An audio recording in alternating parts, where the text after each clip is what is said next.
কথা আছে না নাই? কিরামান কাতিবিন হাসরের দিন, কিরামান কাতিবিন হাসরের দিন আল্লাহর কাছে যদি করে অভিযোগ, বলবো দুনিয়াতে ছিলাম আমি কাজা বাবার লোক। নাউজুবিল্লাহ বলে।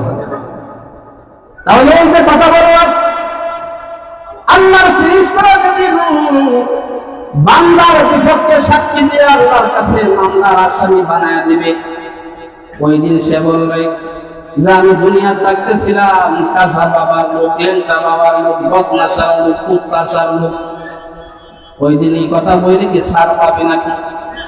এই সামান্য একটু কথা বলবো, তার ইমানের মধ্যে কি পরিমাণ কমতে এসেছে।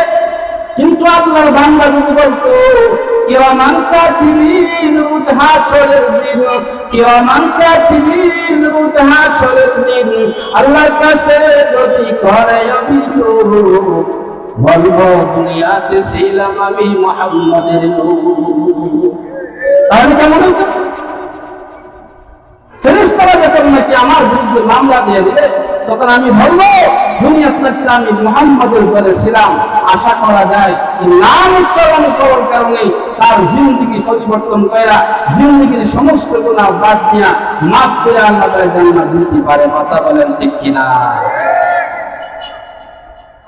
এই জন্য আল্লাহ পাক রব্বুল আলামিন বলেন, যে সমস্ত বান্দা বান্দীরা নেক আমলগুলো করবে, নেক আমল করার কারণে আল্লাহ বলেন ইন্নাল্লাযীনা আমানু ওয়া আমিলুস সালিহাতি কানাত লাহুম জান্নাতুল ফিরদাউসি নুজুলা।